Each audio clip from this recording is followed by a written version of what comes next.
Bem-vindo ao NAP TV. Nesta edição, Gabriela Marques fala a respeito da sobrecarga mental durante a pandemia, especialmente para quem trabalha home office. A nutricionista Adriana Corsetti traz o questionamento: carboidratos são vilões? O psicólogo Neymar Gil traz algumas provocações acerca das teorias de colapso na saúde mental no Brasil. Douglas André reflete sobre alguns impactos da pandemia e nos convida a não ter medo de sentir. Olá! Hoje eu gostaria de conversar com você, que com certeza não imaginou em março de 2020 que nós estaríamos vivendo isso que nós estamos vivendo hoje em março de 2021. Acredite, eu também não imaginei que estaríamos vivendo isso tudo ainda, né? Então, gostaria de conversar com você que está trabalhando direto durante essa pandemia, com você que não conseguiu tirar férias direito, que não conseguiu tirar folgas ou que evitou ao máximo, né, viajar, sair com sua família em função dos cuidados necessários para a prevenção do Covid-19. Gostaria de falar com você que respeitou na medida do possível todas as restrições sociais, não fez aglomerações e se cuidou ao máximo. O peso da saudade dos amigos deve estar batendo, não é mesmo? A saudade do abraço de quem você ama, dos churrascos em família no domingo, que muitas vezes eram prolongados em um domingo à tarde, um sábado à tarde, com quitutes, com coisas boas em família. Eu sei, a saudade está batendo. Para nem todas as pessoas, o quesito trabalho diminuiu. Muitas passaram a trabalhar ainda mais durante a pandemia. E isso, por vezes, pode trazer inclusive culpa, já que muitas pessoas perderam os seus empregos, perderam, empresas, tiveram que demitir funcionários. Então, muitas vezes, quem tem um trabalho, quem está trabalhando cada vez mais se sente culpada diante dessa situação.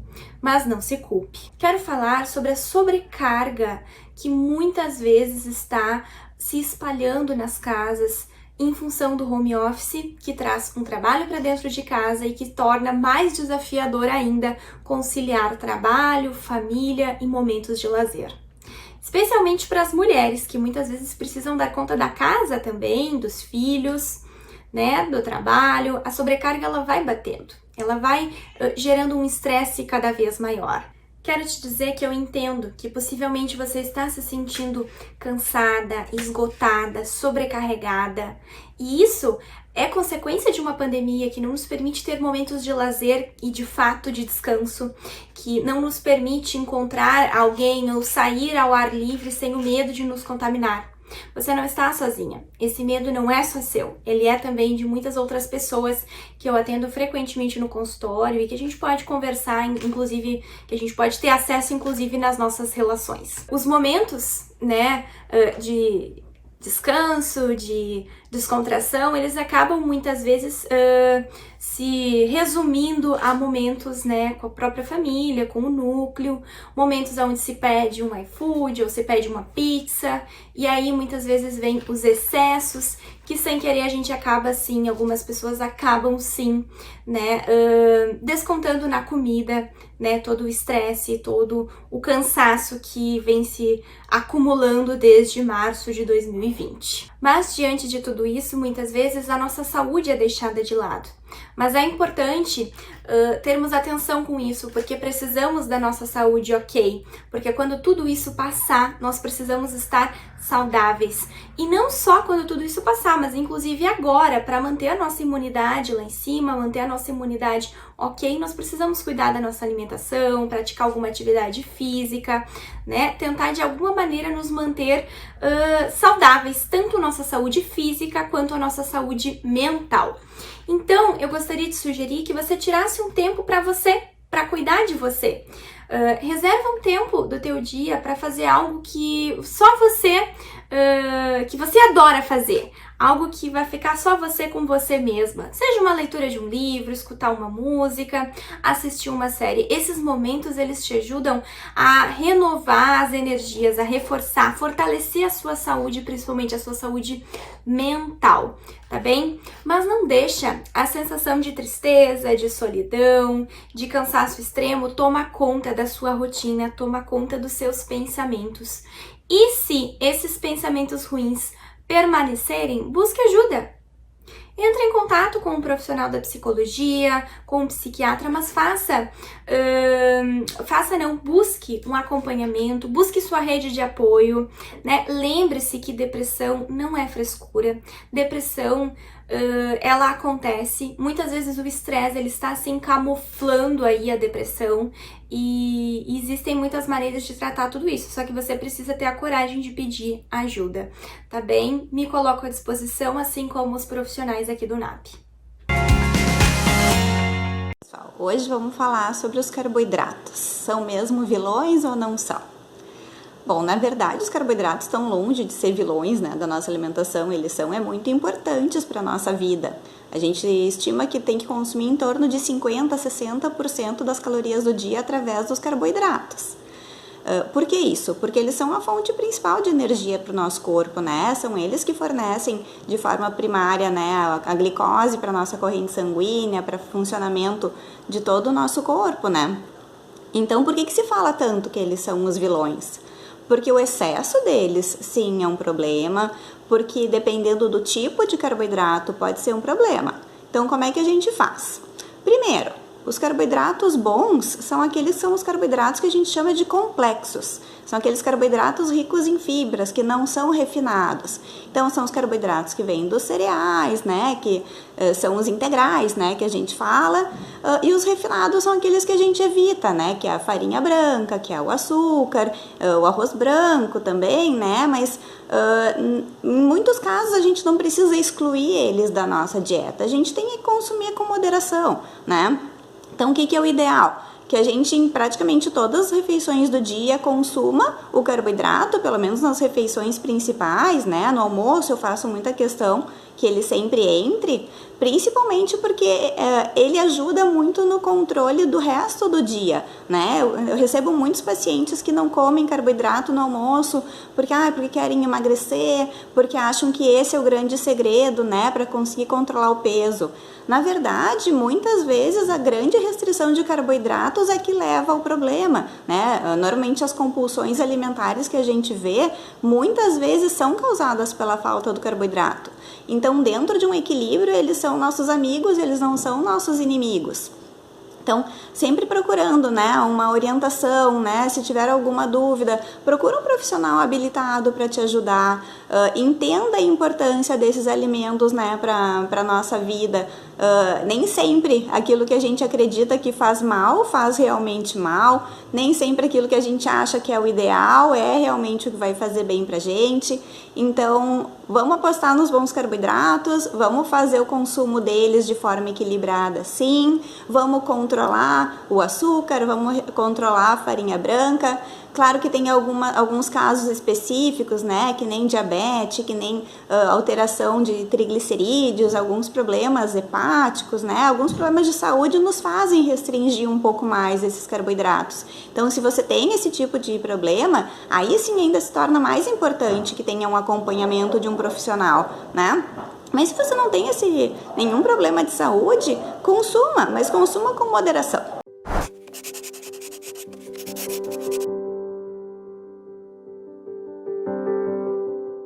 Olá, eu venho trazer a minha psicodica, Jovem Sheldon, que passa na Globoplay. Essa é uma série para se olhar em família, falando de família.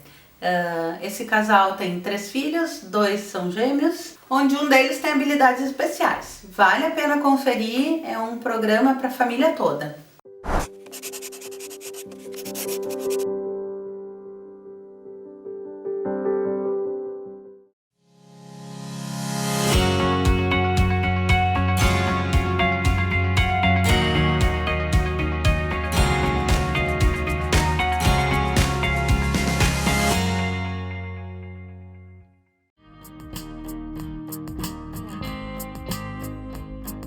O cuidado com a saúde, tanto física quanto emocional, neste momento é essencial.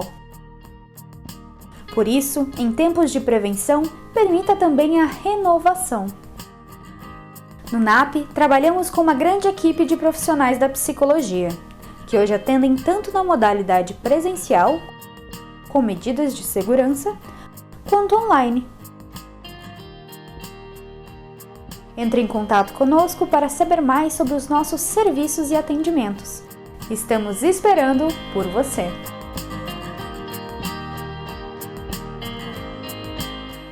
A Exatos começou de um sonho de poder ser um diferencial por onde eu passava. E foi assim que ela surgiu, trabalhando na Prefeitura de Estância Velha, onde o senhor Ivo Jacinto Baumgratz me convidou para fazer a contabilidade dele. E hoje, 30 anos depois, temos nossa nova sede em Estância Velha, com 1.800 metros quadrados, para atender nossos 600 clientes em toda a região.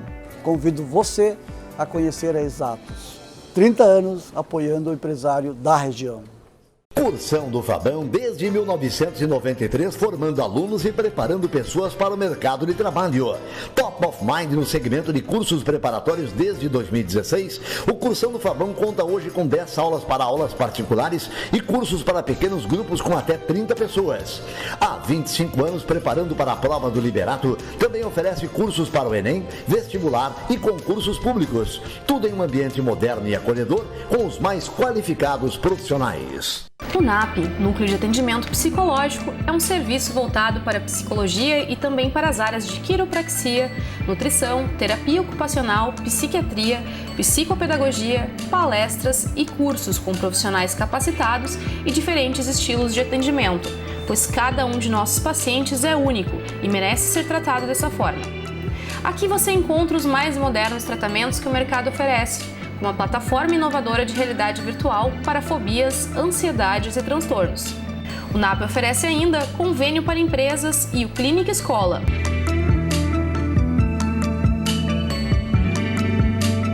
Agende uma visita, conheça os nossos serviços e encontre o apoio que você precisa.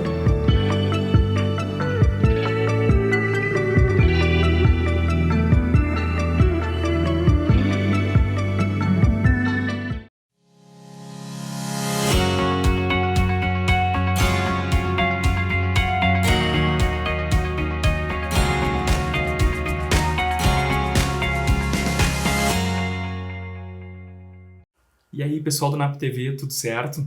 Hoje eu queria trazer para vocês uma provocação em relação a algumas incomodações minhas, tá? Tenho percebido muito, nas mídias, diversos artigos, matérias que falam sobre um possível colapso na saúde mental. A gente tem vivido aí nos nossos últimos dias a realidade triste e dura de um colapso na saúde como um todo, com a falta de leitos de UTI, ultrapassando inclusive a capacidade de 100% e muito, aqui no nosso estado, principalmente no Rio Grande do Sul. Mas enfim, quando a gente fala em colapso na saúde mental, a gente está falando de falta de profissionais para poder atender uma quantidade absurda de pessoas que já estão precisando. Porque a gente já está falando de uma realidade onde a gente tem uma população brasileira muito adoecida. A gente já tinha uma população extremamente adoecida, muito ansiosa, muito depressiva, É a população com maior índice de automedicação no mundo, e a gente está falando de automedicação desde as mais básicas, de analgésicos e anti-inflamatórios, a medicações tarja preta, principalmente psicotrópicos, que nos preocupam muito esse uso indiscriminado, pelas sequelas que podem causar, e inclusive pelos erros de utilização dessa forma indevida. Então, se já era preocupante antes, imagina conforme a gente vai vendo os resultados dos últimos estudos, relacionados com a pandemia. A gente tem visto que é muito comum associar alguns problemas de saúde mental como sequelas do contágio. Então, pessoas que já tiveram contágio com vírus, mesmo sintomas mais leves, perda de olfato, perda de paladar, ou os próprios sintomas gripais que a gente normalmente observa, mesmo esses sendo os mais leves, não necessitando de intubação, não necessitando de respiração e tudo mais, já nos preocupa porque aparece como consequência, posteriormente, 2, 3 meses após, um índice alto de pessoas apresentando, então, sintomas depressivos, sintomas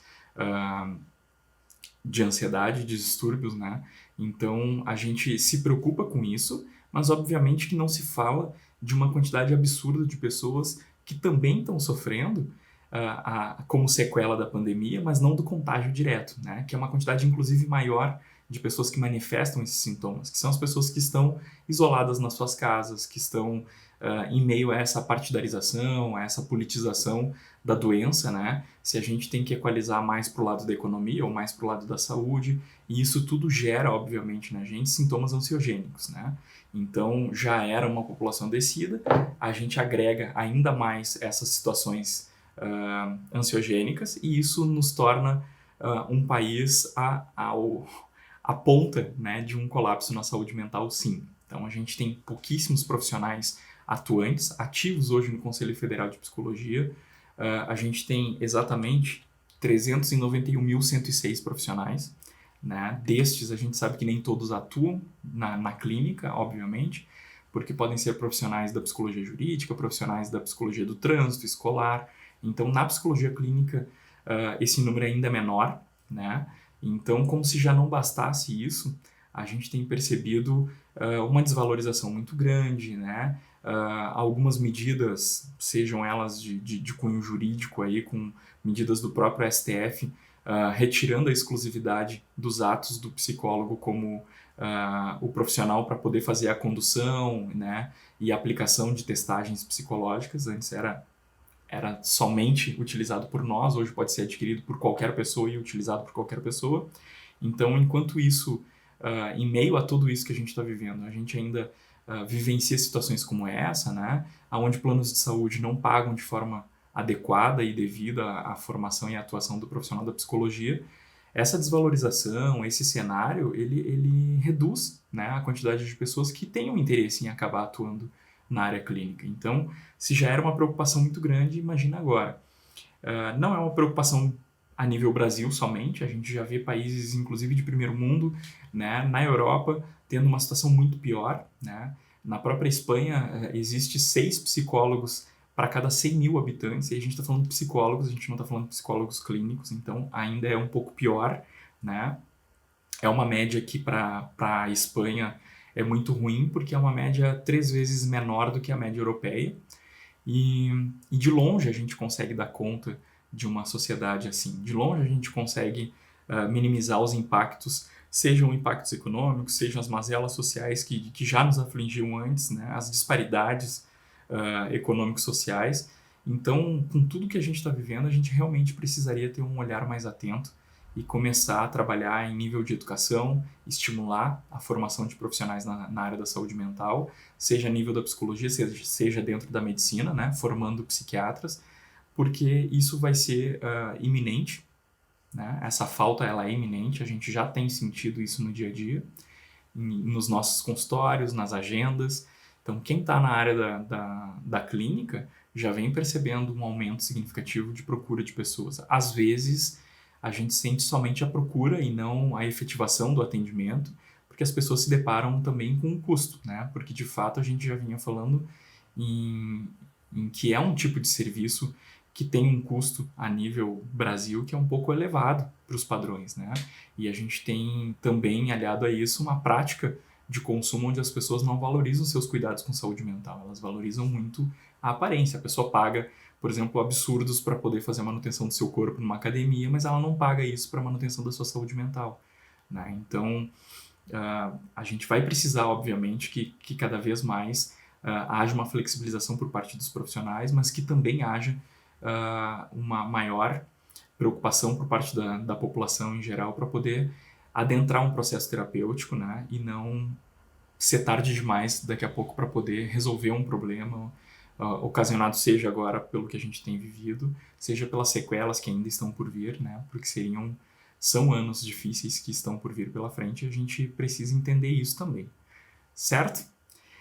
É só o início de uma provocação, óbvio, né? Não é o assunto mais agradável, mas como o nome diz, é uma provocação, então a gente precisa pensar e falar sobre.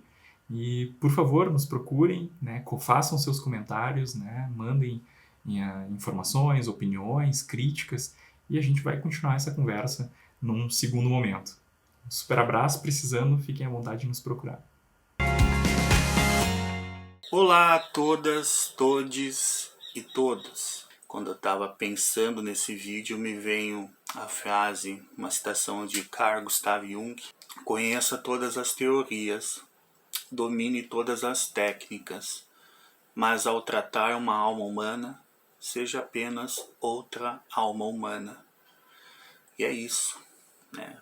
Mesmo que nós nos dedicamos como psicólogos na nossa formação, nas nossas leituras, e sabemos que é uma área onde a gente nunca vai ter o domínio sobre ela integral, a gente vai ter que estar sempre se reatualizando, sempre lendo coisas, né, que vão aparecendo no presente, voltando a reler já textos do passado, fazendo reelaborações desses conhecimentos, enfim. A psicologia é essa ciência, né, que trabalha com os processos de subjetivação humana. E por mais que eu, nesse momento, gostaria de poder trazer um outro tema para trabalhar, para a gente poder desfocar um pouquinho do que a gente está vivenciando, eu não conseguiria ser genuíno, né? Eu ia estar em desacordo com o que está afetivamente me tocando. Então, por isso que eu trago essa frase do Jung, que a gente não pode, em nome de um ideal, negar a realidade. Não é assim que a gente consegue resolver os nossos problemas, ou tamponar os nossos sentimentos com sentimentos que não são efetivamente aqueles que estão, né, nos atravessando. A gente sabe que o tempo é de um luto coletivo, e a preocupação que eu teria como psicólogo é com aqueles que não estão sentindo nada, como se não estivesse acontecendo nada, né?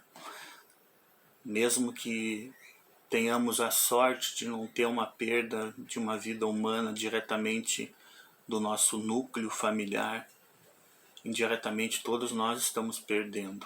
A gente acha que está tendo a oportunidade, a possibilidade de ver o quão frágil eram os nossos vínculos sociais, né? O quanto que eles estavam desgastados. Já se via isso, já se falava sobre isso, mas acho que a pandemia, como uma lupa, acentuou essas questões. E este é o ponto, acho importante, essa fragilização. Não se envergonhar dessa fragilização, não reconhecer ela como algo de fraco, né? Como não está sendo capaz de suportar. Porque isso é uma lógica realmente dessa condição mercadológica que nos levou até aqui. Vale a pena a gente seguir com essa lógica concorrencial de não se importar com o que acontece na casa ao lado? E aqui então, pensando nessa condição do Jung, né, da alma humana, e conversando com vocês a respeito disso, não só como psicólogo, mas como cidadão, que a gente efetivamente não negue a realidade em nome de ideal, ou não negue a realidade pela negação, por mecanismos de defesa, e que a gente se permita, como Luiz Cerquilha, e ele tem uma frase que ele diz que o ato mais revolucionário e mais subversivo é sentir. Então que a gente abra-se aos sentimentos que estão acontecendo em nós, através de nós. Mesmo que sejam eles sentimentos tristes, sentimentos de receio, de medo, de não ter expectativas futuras, que a gente encare de alguma forma esses sentimentos, que a gente não esconda-os ou tampe-os com outras questões por cima. Esse resgate do comum, do bem comum, é algo que penso que a gente pode fazer através dessa fragilização e desse reencontro com os nossos sentimentos. Porque essa subversão que o poeta diz, né, dos sentimentos que eles são capazes de produzir, ou essa revolução, começa justamente através da nossa própria transformação. E não passar por este deserto, por este momento trágico que nós estamos vivendo, passar por ele sem nenhuma modificação e continuar sendo mais dos mesmos. A gente precisa, e o planeta mostra isso, a gente precisa nos modificar. A pandemia veio nos pedir que a gente cuidasse de nós para que assim cuidássemos dos outros. um ensino aí deste cuidado de si, que se manifesta também de alguma forma do cuidado do outro. Eu também quero falar para você que está passando por essa fragilidade, que está de alguma forma extremamente angustiado, que não consegue pensar no futuro, não consegue pensar no amanhã, que se sente efetivamente paralisado.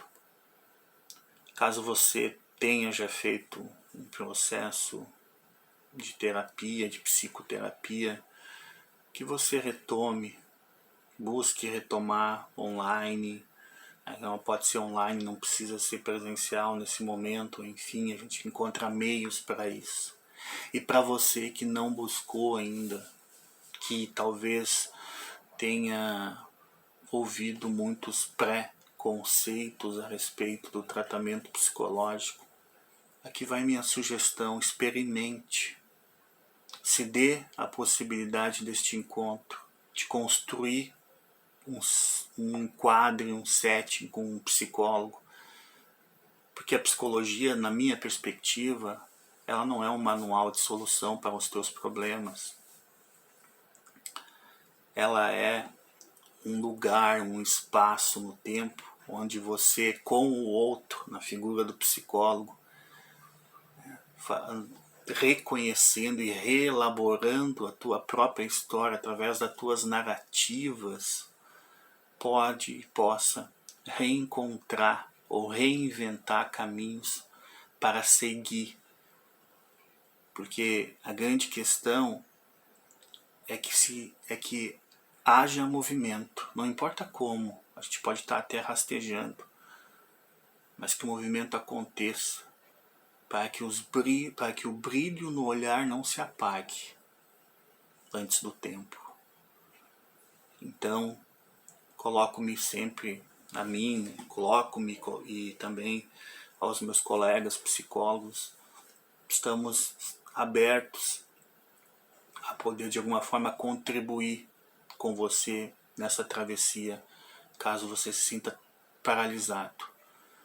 Primeiramente como duas almas humanas, uma acolhendo a outra, para que a gente possa, através de uma corresponsabilização e de um partilhar em comum, encontrar saídas, encontrar recursos em nós mesmos para atravessar esse deserto e esse momento e chegar do outro lado, num outro momento, com algumas transformações